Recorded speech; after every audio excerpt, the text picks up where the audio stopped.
Welcome to Cinema Convos. This is the show where we bring guests with different tastes in film. I'm your host, Josh, and I'm here with my producer, Zach, and our special guest, Alex. What's up? And today we're discussing the film The Other Guys from 2010, directed by Adam McKay and starring Mark Wahlberg and Will Ferrell. And before we get started today, just wanted to issue a quick spoiler warning. We will be getting into some of the plot points and scenes in this movie, so if you haven't seen the movie, check it out before listening to this episode. And with that, I'll start with our first question, which is for Alex. What's your first memory or best memory with this movie? I mean, I think you already know that. Well, for the listeners. Is I forgot we were on a podcast for a second.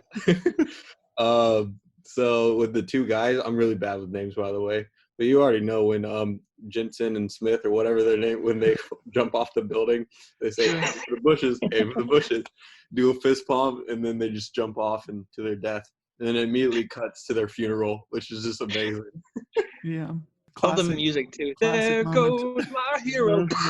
Yeah. Dun, dun, dun, dun. These guys are pros. You thinking what I'm thinking, partner?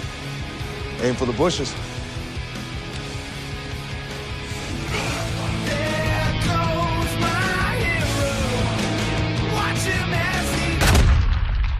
Yeah, I think I first saw that scene when I was like 13 or 14 or whatever, and I just was on the ground, I could not stop laughing. It was amazing.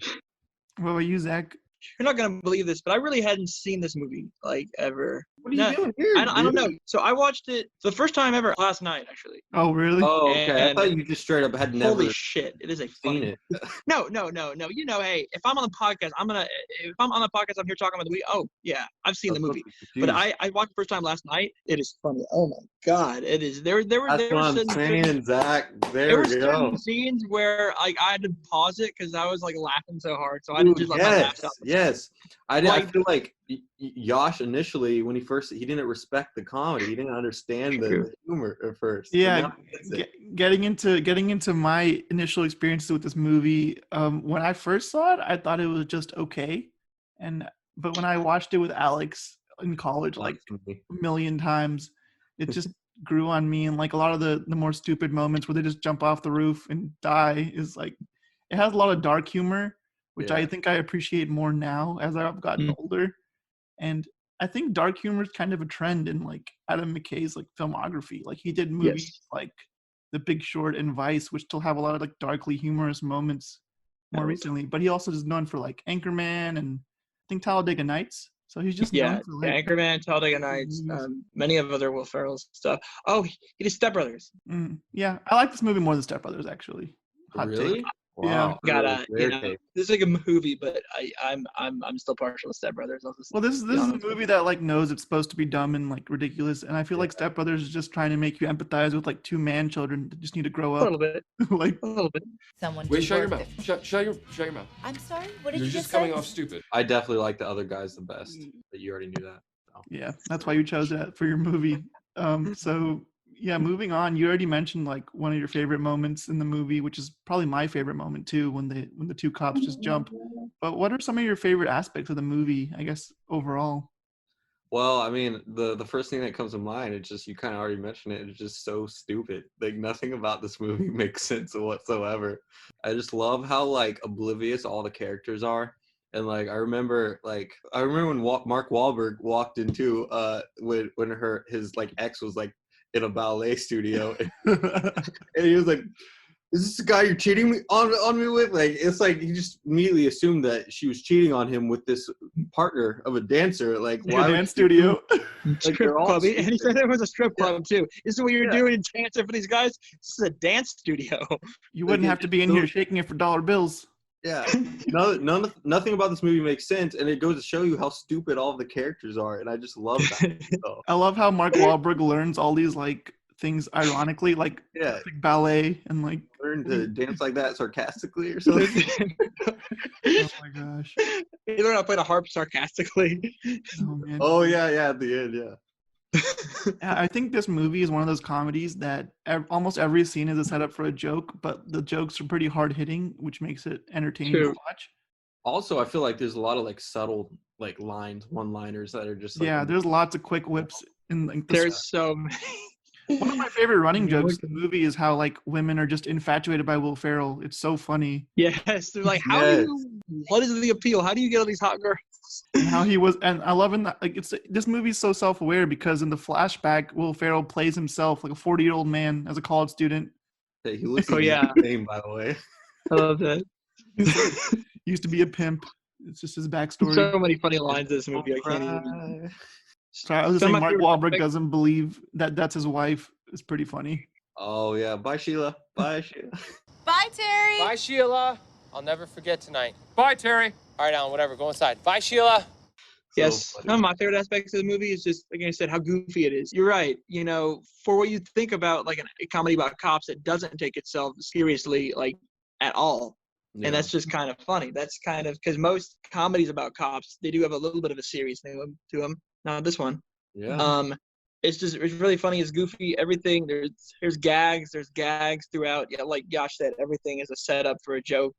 It's so funny. Incredibly quotable too. Oh God, it's just so many funny lines, and I feel like that's a trademark of like a Will Ferrell, Adam McKay movie. Just so many lines where you're just cracking up and have to pause the movie. Whether it's on Metallica Night, some with Anchorman, or you got to pause the movie and just laugh. I feel like this is probably one of my favorite dynamics between like the buddy cop, like all of those movies, like Mark Wahlberg and Will Ferrell. They just go together so well because they're so different in every single way. And it doesn't seem like they would. That's just kind of funny about it. Like Mark Wahlberg is just like the classic like I'm a man's man, like but then he like was stuff. Let's talk about that. The toxic masculinity in this movie is unreal. Like Will Ferrell buys him a gift and he just chunks it out the window like right away.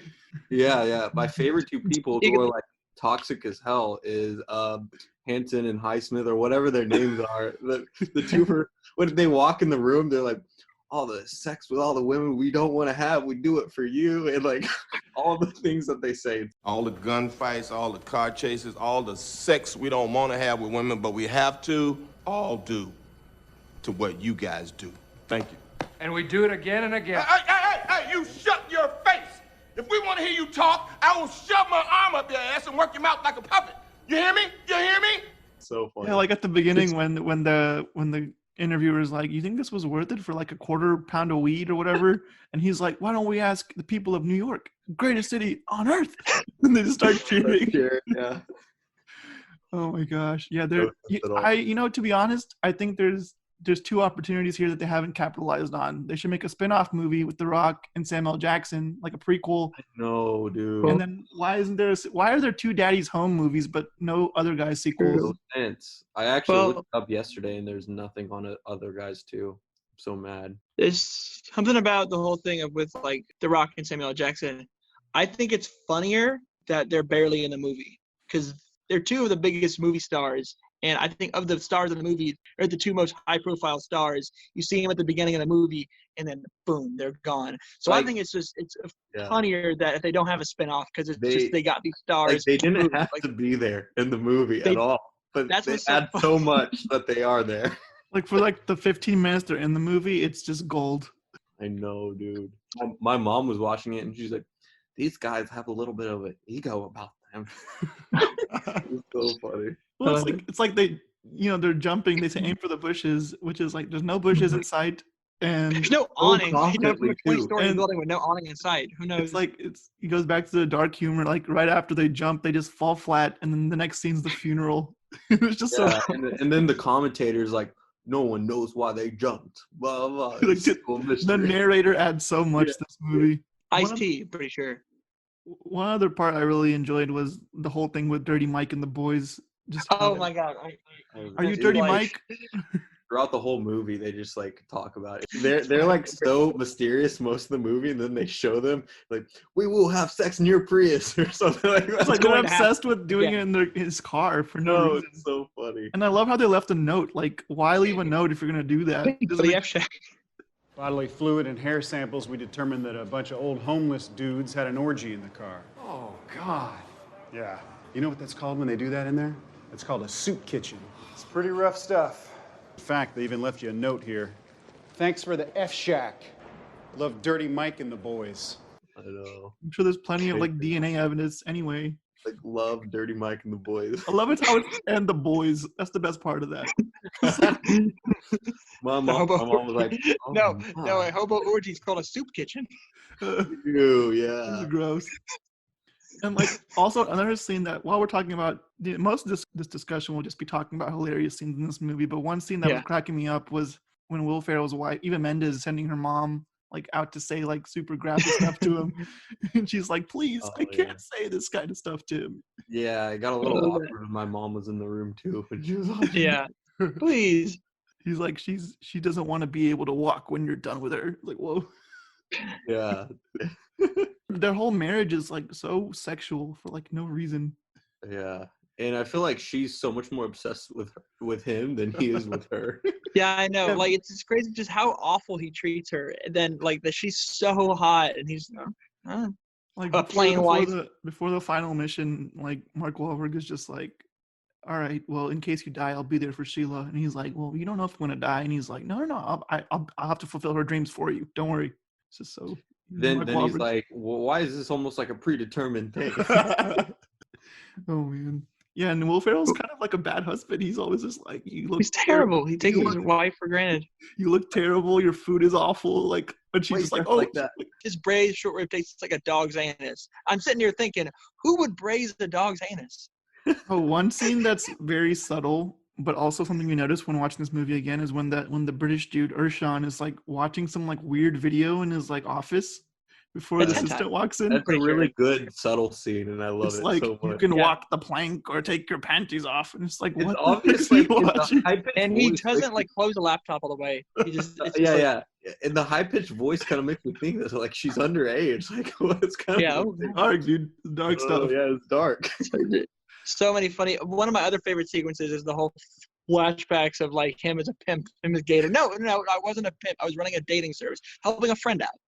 Yeah, I had 15 women working for me. I had a grill, and a chain, and also one other like down his cheek. And also the other thing, this isn't ever explained, but so the way he met Sheila was he was in ER and he had a poison ivy rash on his butt, inflamed on his anus. How did that get there? I'm wondering. And never explained that. I don't know. Like, who made him put the poison ivy up there? Was it something? I don't know. This is so many questions are not answered. But it's just like, Sheila said that she saw a drugged out pimp with an inflamed butthole crying. That's all she saw, and she fell. Picture Will Ferrell like that, and it's hilarious. And for some reason, she fell for him, just looking like that. I don't know why. Every time you say be safe, it tears me apart. You gotta let me be who I'm gonna be. Ellen, I'm pregnant. Whose baby is that? Who's the man who did that to you? Gator's bitches better be using Jimmy's. Moving on, one thing we've talked about quite a bit is how like a lot of these hilarious scenes, it's because of Will Ferrell, I think. So I wanted to ask you guys, what are some of your go-to Will Ferrell movies outside of this one? Or if you want to discuss like if you're a big fan of any of the other actors like Mark Wahlberg or anyone else. We can start with Alex on that one. Yeah, I love Will Ferrell. Yeah, he's a pretty good actor. I like Elf. I guess that's the first thing that comes to mind. Elf is so good. Yeah. One of my favorite holiday movies. So, but yeah, I like Will Ferrell. Yeah, I mean, I really like Will Ferrell. I just saw both of the Anchorman movies like a couple years ago. Like I was really late to the game on those. And I think one of his best movies is Talladega Nights. Really funny. No, that's my favorite Will Ferrell. Yeah. It's just that's also a really ridiculous movie. Like a redneck NASCAR driver. I haven't seen either of the Daddy's Home movies. I know Mark Wahlberg and Will Ferrell reunite in those. I wasn't a fan of those. I heard they're not very particularly good. No, but like talking about Talladega Nights, that's probably my favorite Will Ferrell movie. It's funny. I love the character he plays. Mm-hmm. He's really faithful to it. Also, it's not just a funny movie. I think it's a good movie too. I'm rooting for the characters. I think it's really like I love the characters. You sick sons of bitches. I mean, you walk in that door on your two legs all fat and cocky and looking at me in my chair, and you tell me it's all in my head? I hope that both of you have sons, handsome, beautiful, articulate sons who are talented and star athletes, and they have their legs taken away. I mean, I pray you know that pain and that hurt. Don't you put that evil on me, Ricky Bobby! Don't you put that on us! Him and John C. Reilly are a fantastic pair. And yes, they're good in Step Brothers. I think they're either better in Talladega Nights. There's just so much quotable. Did you watch Holmes and Watson, Zach? I choose not to acknowledge that movie. I choose not to acknowledge its existence. That didn't happen. Well, I remember Alex and I were gonna go see it, and then I was like, it got like 0%. And then I was like, maybe we shouldn't.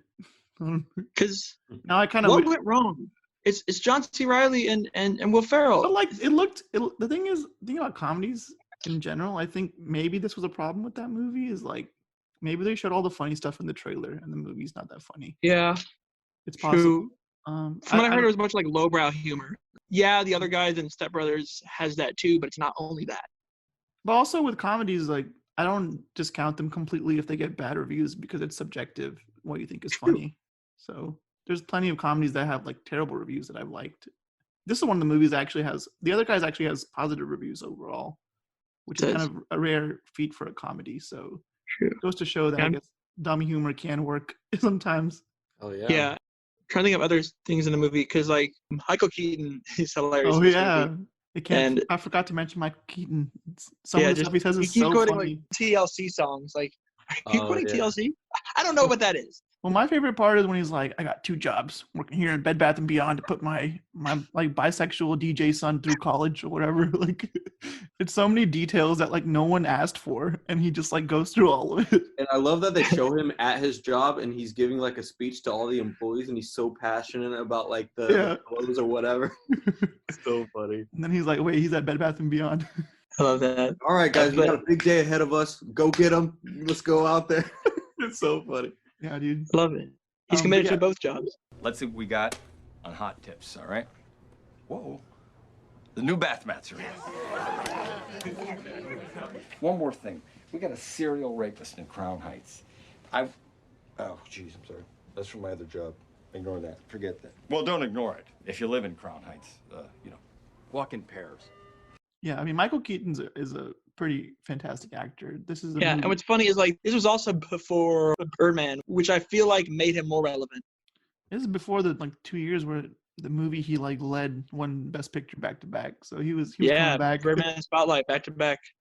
But I mean, going back to Will Ferrell and Mark Wahlberg, yeah, I think they work together in this movie. I think of the 2 actors, Mark Wahlberg is one of those. I think he has more range than Will Ferrell. Whenever I see Will Ferrell in a drama, it's kind of hard to get into it that way.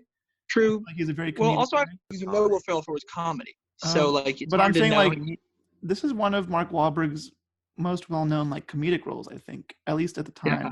So it kind of showed that Mark Wahlberg can also do comedy. And then he did Ted, of course, and then he's in a lot of different types of movies. I just saw Boogie Nights not too long ago. That's a crazy movie. He's really good in Boogie Nights. A really good movie. But yeah, he's done a little bit of everything. But this is one of those movies that kind of solidified him as a. Why do you think he has such a big range like that? Do you think it's because like even in comedies he's still kind of serious at the same time? Yeah, I mean, he is kind of serious in this movie, to be honest.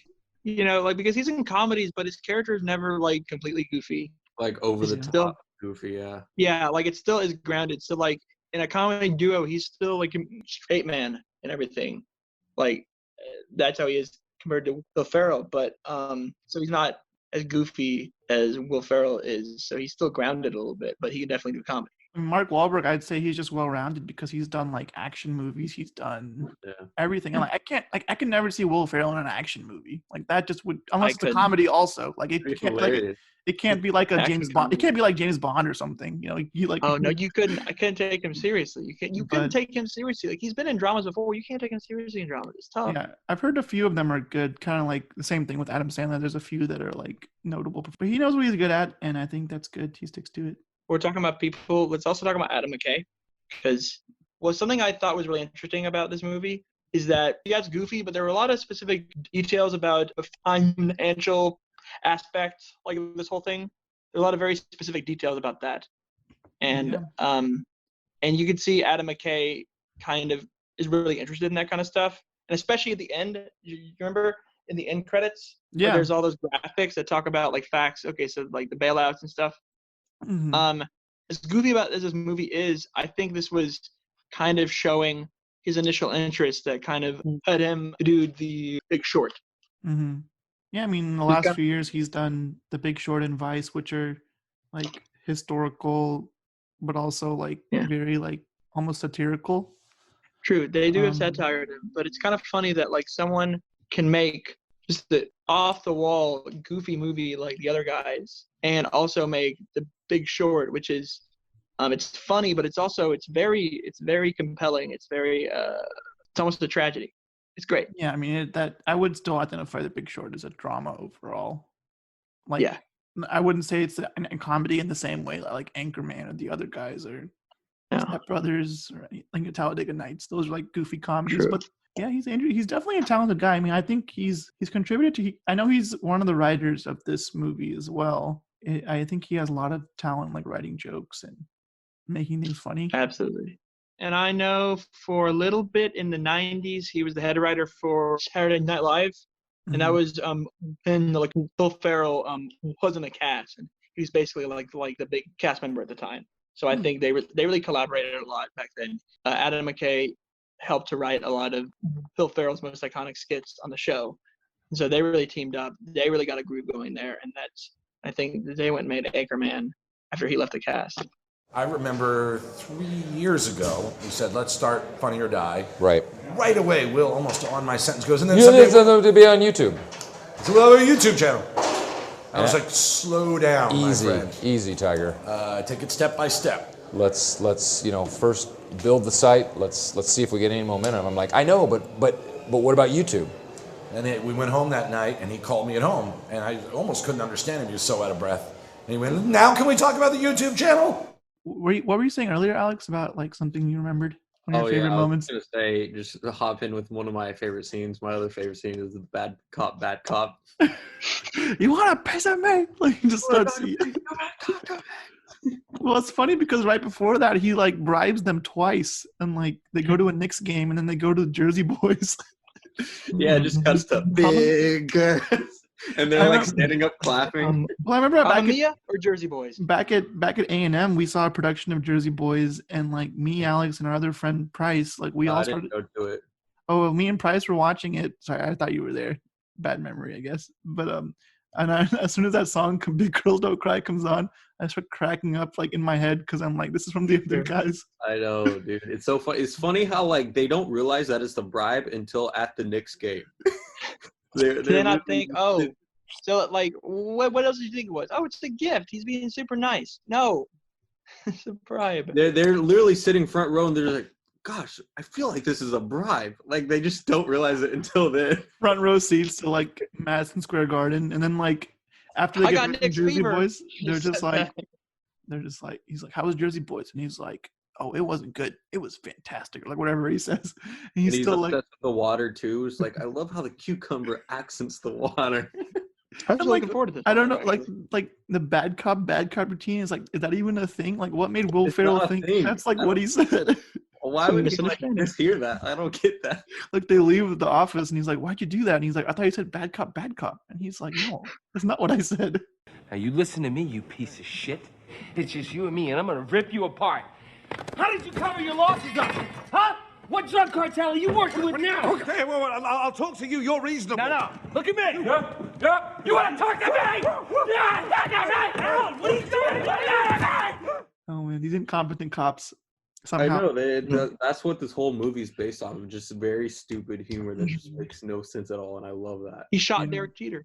Yeah, and like right after that scene, he like Mark Wahlberg just like fights really well, and then he's like, imagine where you'd be in your career if you hadn't shot Jeter. Like it's so funny. funny how he just shot a baseball player like at a baseball game. Another one of my favorite scenes from this movie is when they're at the funeral and they have that like fight, but it's a quiet fight, like a whisper fight. Go. Oh The yeah. whisper fight. And Michael And Keaton. what did he say? The captain, he's like, what is this, like a big contest to like see who Like can who's kill the this boss? who's the next like I guess hot Big shot or shot something. Yeah, and then Will Ferrell's like, that's exactly what's happening. He just tells him. He just confirms it. Danton and Highsmith are gone. Their desks are empty. Someone has to fill those seats. That someone is us, okay? The city's dying for a hero. Is it? Yeah. What about 9 million socially conscious and unified citizens all just stepping up and doing their part? As a little kid, didn't you dress up and play cops and robbers? I'll tell you what I did as a little kid. I went to school, I made my bed, and at age 11, I audited my parents. Believe me, there were some discrepancies, and I was grounded. What the hell are you? Will Ferrell is such a literal guy in this movie. Like, everything he hears, like I remember there's that one scene where they're in Vegas, and the captain they call the captain, and he's like, the captain wants to know how many times he's told us like not to do this roughly, and Mark Wahlberg's like, I don't know, like twice, and he's like he said twice, and I agree. Just like, yeah. He's so literal. Like, remember his comeback to Mark Wahlberg? It was like about the swimming in the ocean. Like, iconic. We decided the lion tastes good. Oh man, such a weird lion doesn't swim or something like that. Like if someone like talked back to me with that much confidence, like I'd be impressed. Like, which is a weird analogy. And then the desk pop, of course, that's iconic Desk too. pop. You never had your desk pop? So Jack and I were talking. Why haven't you had a desk pop? Like he does it up in the air. Like if that was a thing, like you'd think it'd be sort of like discreet. No, shoots it up in the air. I love how they subtly threw in. It's like, hey Ryan, when was your first desk pop? And he's like, September 08. He like says the exact date. Love that. Yeah, it's like another example of Will Ferrell being literal is when Mark Wahlberg's like, you feel that? The tingling in your balls? And he's like, do you think you might have testicular cancer? That's so good. I just remembered one more scene that when I was rewatching it today, I was laughing so hard because I'd forgotten about it, is when like Will Ferrell and Mark Wahlberg are at that bar, and like he's like, Will Ferrell's just singing with those old men. Oh, like, that's good. Yeah. And just like with subtitles, you can see what they're saying, and like, it's yeah, not yeah. a depressing song. Does it sound make you happy? Yeah. He's like, they have rich history in them. Yeah, he's like, sorry, I'm up. He's like, oh, I forgot what the song says again. It's like her name was Karen. I don't know, something weird. Like, and then he's like, or a boy drowning. At one point, they talk about burning like Harry Potter books or something in the song. Something about kids too. Yeah.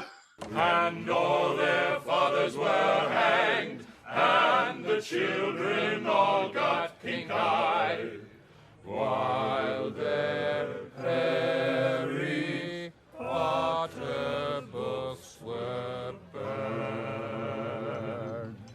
I forgot what it was. It's just like, it's hilarious how like Will Ferrell's committed to his singing group like while he's on the job. It's like, I'm up. They just do a light little tap on him, and he's like, "Oh, sorry, I'm up." I gotta interrupt our conversation to sing this song real quick. Dude, just these subtle things in it just makes it so good. There's so many little moments, and how he has like 5 CDs of the same CD in his car, like ready. Yeah, to I go. always got River Band playing. Like, Red Lip. So also like when he pulls the gun on him, putting gun on them, it's like, oh, you think it's gonna hurt me? He hits him in the face. Oh God! And after that, places in the Little River Band CD. I remember I love when he was like, America. He hits the gas pedal without any thinking about the consequences at all. Did you just say America? Or where you learn how to drive like this? Grand Theft Auto. What? Ridiculous. Oh man, yeah. I think for me personally, Will Ferrell's probably my favorite character, tied with those just 2 goon cops at the beginning with The Rock and Samuel L. Jackson. But I guess, do you guys have a favorite character in this movie? Definitely Highsmith and Johnson or whatever the 2 cops are. Like, no doubt.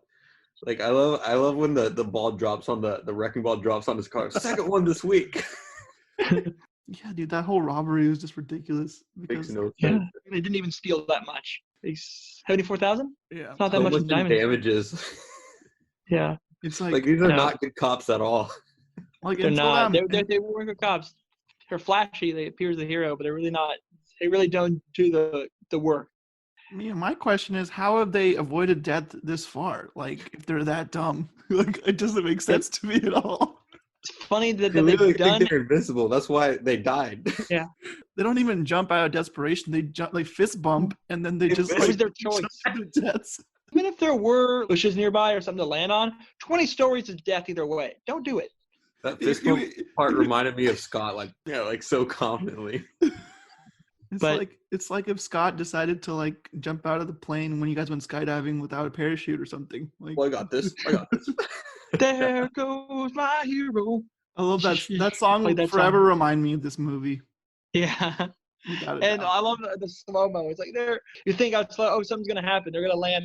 Yeah, you think like maybe they can pull this off somehow because they're so confident. Because like in any other movie, like the confident cops like know what they're doing, and you expect them to have a plan, and they just jump and then just the first time in a movie they actually don't know what they're doing, but they're confident. Yeah, like you think they're gonna be more important characters to this movie, and you realize they just come in and die. Everyone, most of the guys in this movie, besides Will Ferrell, are just so cocky, confident, douchebags, and they're kind of all bullies too. It's It's a very like they're so mean to Bob, or whatever his name is. Bob, he's one of my favorite characters of just how just like it's a running joke. Everyone hates him.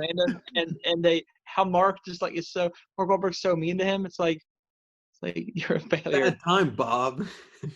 Like my wife made deviled eggs and my pants are unhappy about it. Like he's super like angry waistline or something like that. Like it's the only thing like that you do around here, or like is interrupt conversations.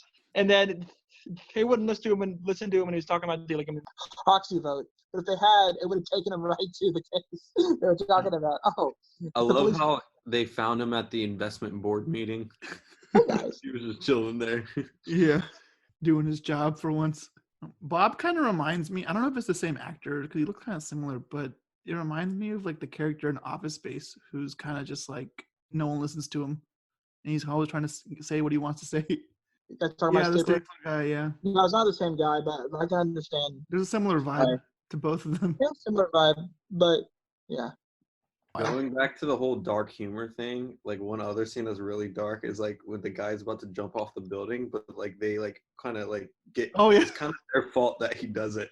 Will Ferrell's like, we don't want you to do it, but we think you can do it. Like, well, there's not gonna lie, there's some murmuring down here. You are people think you don't have the balls to do it. Oh, he's flying. I'm not gonna lie to you, Don. People down here are starting to murmur that you don't have the balls to do it. I don't care! Yeah. I say you can do it. I mean, I don't want you to jump and say you have the capability. Oh, look, he's flying. He's like, I'm gonna jump. And they're like, yeah, you can do it. We believe in you. It's ridiculous the whole way through. That's one thing about this movie that works is because like every scene is trying to make you laugh. It's in that way it's very effective. I love the scene real quick that like remember when the captain's like, all right, everyone gather around. Oh, just a little bit. Like for no reason at all.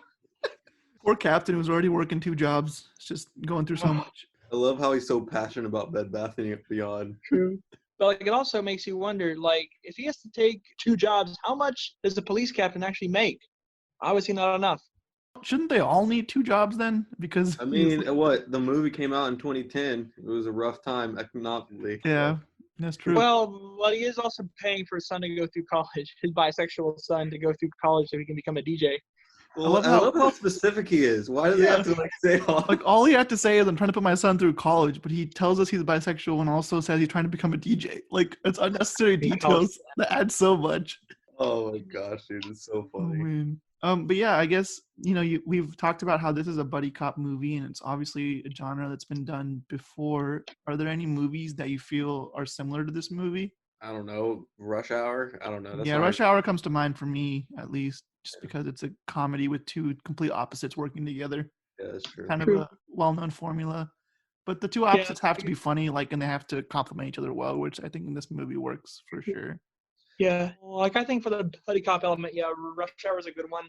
But I think for humor-wise, this reminds me a lot of Naked Gun. I've seen the first Naked Gun. I think you would like the Naked Gun, Alex. It's really, so funny. It's really dumb, but it's funny. It's goofy humor, but the humor is just slapstick. The Naked Gun is like a parody movie to the level of a movie like Airplane or like something like that. Like it's very like it was made by the same people. Airplane, like it was the follow-up to Airplane. Well, I'm sorry I can't be more optimistic, Doctor, but we have a long road ahead of us. Like having sex. It's a painstaking, arduous task that seems to go on and on forever, and just when you think things are going your way, nothing happens. and it's just so funny. It is There's so funny. a few movies that come to mind for me. I mean, the Jump Street movies Yeah. also are similar. They're a little bit raunchier than this movie. True. Hot Fuzz is Hot Fuzz. I was gonna talk about Hot Fuzz. yeah, but, Hot like, Fuzz is like more of a British comedy, but also very funny. Hot Fuzz I is guess great. structure it's similar, but like Hot Fuzz also makes fun of some of the tropes, though. it's completely different in tone. Yeah, I love Hot Fuzz because it really is a send up to a bunch of action buddy cop comedies. They really make explicit references to them, but also it's the same Edgar Wright, fast edits, that kind of British stuff. So in structure, it's similar, but it feels completely different in tone. Yeah, the Bad Boys trilogy. Yeah. I think not as good as the other guys, but very similar because like the two characters are kind of different, and it's really like it's been done. The thing is, it's been done so many times, and the other guys somehow like made it fresh, which is impressive. I think. True. It's really interesting. It's really interesting how you can take something that's been done so many times and make it sound. What do you think the moral of the story of the other guys is? The morals and themes of the other guys. Let's see. I mean, don't be a jerk to your coworkers. I don't know, like, because Mark Wahlberg's like so mean to Will Ferrell, and they become friends. I think it's that there's so many heroes in this world that don't get the recognition they deserve. I love that. The other guys. Yeah, the other guys. Yeah, everyone's. It's a team effort, you know. But also, like don't be an idiot. Like, don't jump off of a roof if there's nothing to land on. Don't become a pimp, or else you'll end up with poison ivy all over your rectum. Yeah, and good lesson. Asshole. Yeah. You know, don't send your son to NYU if he wants to become a DJ. Don't leave your Prius unwatched. Don't shoot off a gun at your desk. I guess there's many lessons of what not to do. To be honest, like cops will make nearly as much money as you think they do because the captain to take a second job at Bed Bath & Beyond. I feel like he low-key has a passion for working there, to be honest. Well, he does. You could see him like that one scene when he was like managing them and like, all right, guys, let's have a great day. He's and like then, more enthusiastic at Bed Bath & Beyond than his police cuts job. to that other scene where he's like talking to himself. He's like, I like to keep the whites with the low. He's passionate about you. Oh, there's another subtle scene that when the two cops are like at the school, like those two cops are kind of rivals, and they're like one piece of advice is like don't act suspicious if you're black or Hispanic. Try your best. Like a black kid. Not to be black or Hispanic. Like, well, great advice, guys. Yeah, he has those kids handle guns and like pass them back. Like terrible, like show and tell. Who's going to ride along? You, come on. And you see her in the car sliding. Right now, the streets are a bloodbath. And statistically speaking, there's about 30 kids in here. 10 of you are going to be dead before your next birthday. I can tell, looking around the room, half of you are dead already. The fat ones, the ones with glasses, you guys got problems. You two look like hookers. Got a couple of tips. Help you guys stay out of jail. 1, try your hardest to not be black or Hispanic. It's a good tip. Yeah. Oh man, dude, I'd love to watch a movie with just those two cops, the Highsmith and whatever they're called. Let me look up what their names are real quick. Highsmith Highsmith's one of them, and then Highsmith and is Samuel Jackson, and where's The Rock? Oh, he's dancing. Highsmith and Danson. Yeah, if they ever make a Highsmith and Danson movie, like I'm there for sure. Gosh, dude, Hobbs and Shaw. So funny. Hobbs and Shaw. Come on. Kind of. It's like that's more of a Fast and Furious movie.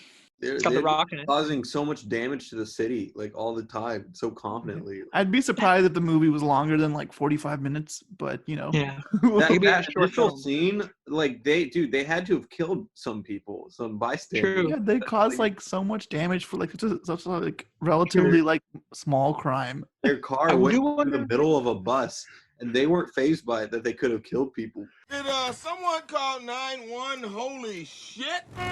Well, they go into the bus with their car, like guns blazing, like with that complete disregard for like people's lives. Yeah, they don't care.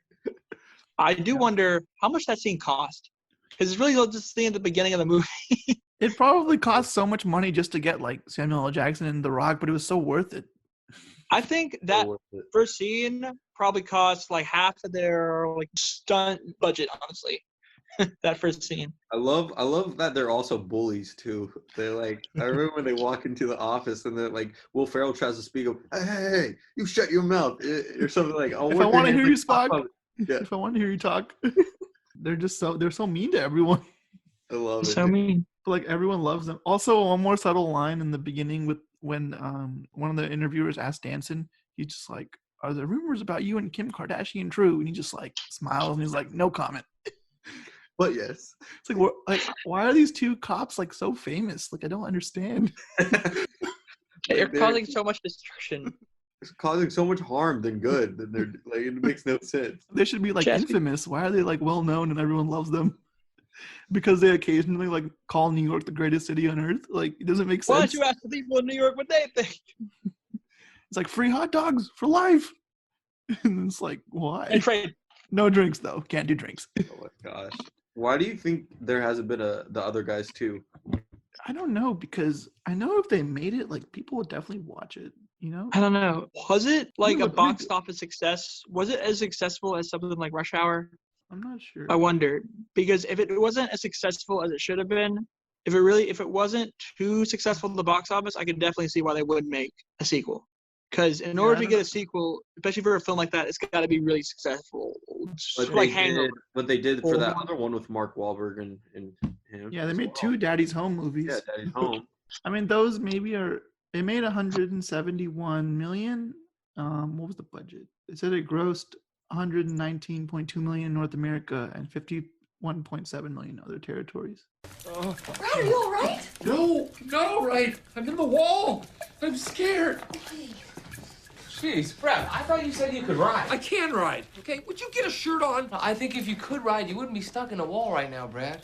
Yeah, I'm sorry to say it, but he's right. You almost killed the kids. Look, let's not beat up on Brad here, okay? He was showboating for the kids a little bit and things got out of hand. Let's all just be grateful nobody got hurt, okay? I got hurt. But yeah, so it's like it said their budget was up to 100 million and they made 171 They million. made like 80 million on it. I don't know if sequels are you supposed to like make twice your budget back or something? I don't know. Or with these movies to get a sequel, I don't know the rules. Yeah, but I don't know either. Apparently, I'm just reading an article from 2019, and Will Ferrell and Adam McKay are like splitting up creatively. So oh yeah, I heard about that. might be part of it because you look at Anchorman. Anchorman was a $25 million budget and it made $90 million. That's almost 4 times. they ended their business relationship, but they're still friends. But they don't want. I guess they don't. Also, Adam McKay's doing different things. Yeah, Adam McKay's kind of doing different things. Okay, sort of to your point about Daddy's Home. Daddy's Home had a $70 million budget and it made $250 million. Yeah, which is it was the first time these two were together, I think, since the other guys. And I think they promoted it really well. Yeah, it came out around the holidays, which is smart. Yeah, so it made 3.5 times its budget at the box office, and the other guys only made 80% of its budget. Yeah, so that's probably why they didn't do a sequel. Yeah, it's all a money game, unfortunately. Because like if you look at something crazy, like The Hangover was a surprise success. I mean, The Hangover has a whole trilogy. A budget of $35 million, and it made $470 million at the box office. It made more than 10 times their budget. Of course, that's going to get sequels. So, yes, the other guys made a profit, but it's not enough profit to justify a sequel. Yeah. Well, if they ever did make one, I know I'd see it. Yeah. Hell yeah. Yeah, I mean, it also comes down to like. What do you think it would even be about? I mean, just more adventures with these two ridiculous cops. I don't know. I like how it is as a standalone. I just like how it is. Like, I don't think it needs anything else. Yeah, I mean, it's a rewatchable movie, so it's still something. Yeah, I've been watching it for 10 years. Still, doesn't even get that old. Like I watched it many times, and I didn't have to like watch it again before this episode, but like I chose to just because it's fun. But yeah, for sure. Okay, so we've kind of talked about how it didn't make that much money, so I guess it didn't really get as much hype as. Would you say? I'm trying to word this question. Do you think this movie is deserving of the hype it has, or do you think people should like it more? I don't really know too much about how much hype it has right now, but I can tell you some numbers on Rotten Tomatoes, audience and critics. Because I remember one of my favorite YouTubers who reviews movies didn't really like this movie, which was a lot of people disliked the video because they were surprised. Really? So I know it has 78% on Rotten Tomatoes, which is very high for a comedy. And then it has like 60% for the audiences. Sometimes it just doesn't appeal to people's type of humor. That's probably why it didn't for that guy. Yeah, it just with this movie, like you have to think it's funny, or the movie's gonna bore you because it's just there's not much else to it. It's just the jokes that are hard hitting, and they're funny. I mean, I think it's funny. It's grown on me for sure. Yeah. Once you like really listen to the jokes and appreciate the humor, it's pretty funny. And guess what? You've wandered into our school of tuna, and we now have a taste of lion. We've talked to ourselves. We've communicated and said, you know what? Lion tastes good. Let's go get some more lion. We've developed a system to establish a beachhead and aggressively hunt you and your family. So I know this is one of your favorite movies, obviously. That's why you chose it. But is there anything in the movie that you would change to improve it, or do you think it's like perfect as it is? I don't know. I'm torn whether I want to see more of Hanson and Highsmith or whatever. Yeah, I'd love to, dude. I'd love to, but maybe it's good where it's at. You know, the amount of There are a couple of weird scenes, like when Will Ferrell gets really mad at Sheila for no reason. I don't know. Who did that to you? Weird scene. Who did that to you? Who put that on you? But I mean, other than that, it's perfect. I love it. What about you, Zach? As if you just saw it like yesterday. Well, no, but yeah, I definitely have thoughts on it. I think it loses momentum toward the end. I think It's much funnier at the beginning. I think the end is kind of sloppy. The whole thing with they take the British guy, they take him, now they're on his side, and it's just I don't know. The end's kind of sloppy. I feel like they could have paced the film better toward the end. Yeah, I can feel that for sure.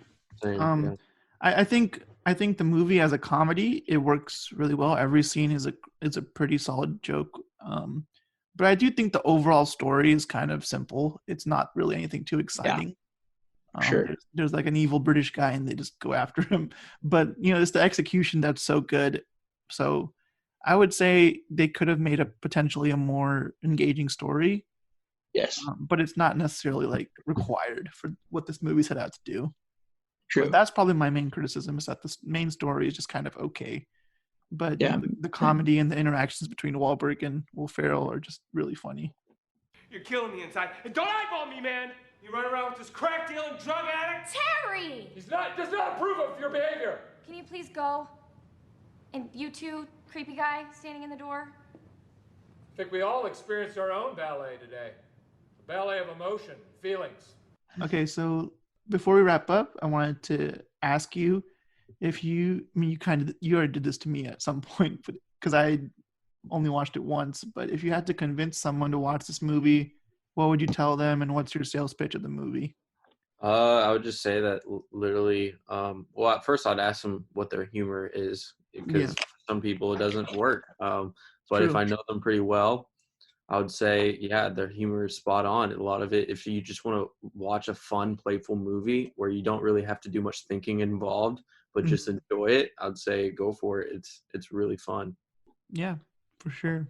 What about you, Zach? I'd say it's if you like goofy movies, if you like that kind of the humor that's just that kind of rapid fire humor that just is joke after joke after joke. If you like that kind of humor, this movie is for you. Like if you like Will Ferrell, his brand of humor, or if you just like the Buddy Cop movie, and you think there's a lot of stuff to make fun of there, and you think, you want to see someone just like skewer the whole genre and play with it and subvert expectations, I think this is the movie for you. And then the dynamic between Will Ferrell and Mark Wahlberg is great. Yeah, I mean, I would say like it's a very funny movie. It's very aware of its silliness, and I think that's why it works. If you want to watch a movie that'll pretty much keep you laughing the whole way through, this is one of the more well-written comedies out there. And there's a lot of famous people in this movie that all do. Some of them have smaller parts, but they all do a great job, and they all have at least one moment that's like really funny. Yes. So yeah, I would just say if you like either silly or dark humor, and if you like Will Ferrell, those are probably the three things I'd want to know, because if you like all of those, this is definitely a movie you've probably already seen. But if you haven't, just check it out. Pimps don't cry. Pimps don't cry. No, they don't. They don't shed a tear. Pimps don't cry. They never shed a tear. All right. So with that, we are done with our discussion of The Other Guys. Wanted to thank Alex for joining us today. Thanks for having me. Yeah, for sure, man. And from all of us at Cinema Convos, thanks for listening, and we hope you tune in next time.